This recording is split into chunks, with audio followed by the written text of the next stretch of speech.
Hi and welcome to this very short third week video. There's nothing new to share this week except from perhaps one little tip.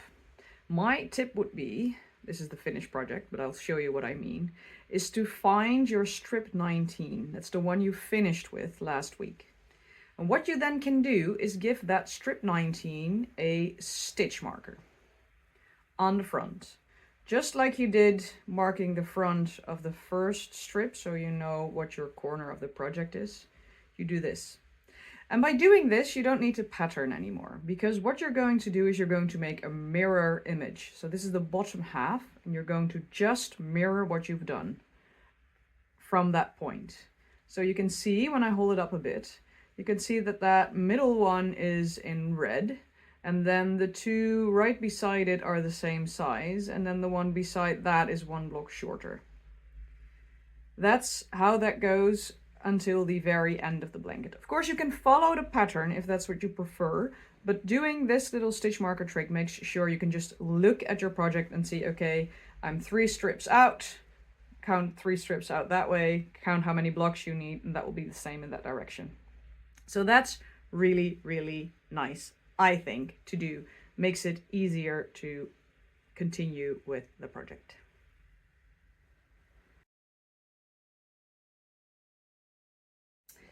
Another thing you can think about this week is whether you want to turn your project into a wall hanging. You probably have already decided this, but if you've decided this, you're going to have to find a stick.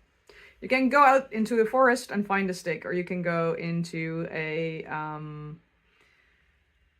DIY wood store kind of thing. I don't know what that's called in English, but you can go there and order a stick and have them cut it at the size. You know the size of your project already approximately, but please do keep in mind that there will be a border of 2 blocks around the entire project. So don't buy your stick too narrow, because that will be a bit ugly, I think. So if you haven't already, go and make sure you have your stick, because next week in a video tutorial, I'm going to show you how to make a border and, if you want to, the optional wall hanging system.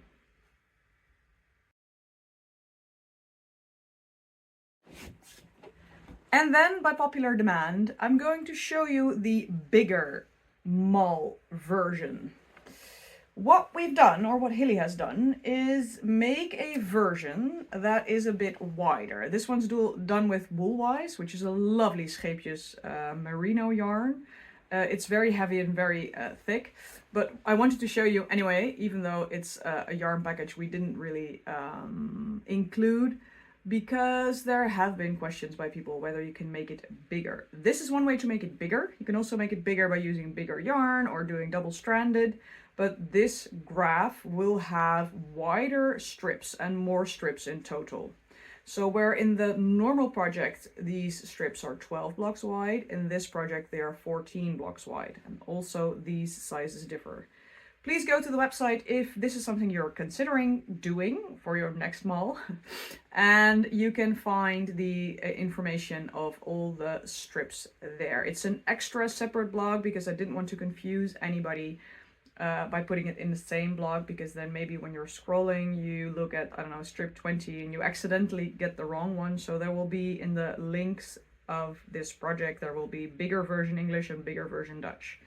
You'll have to figure out the step-by-step thing yourself, but I will mention how many blocks of how many of which color are in which strip. So that's the final thing I wanted to share with you today. The first was, please use a stitch marker to mark your middle. The second was, please prepare for week 4. And the last and final one was, there's a bigger version on the website now in case you want to make a bigger project. It took us a while to get samples and it's not done yet, as you can see, but it is turning out lovely. So we were happy enough to go and share it with you now. For now, so long. See you in next week's video when we discuss the border and the hanging system.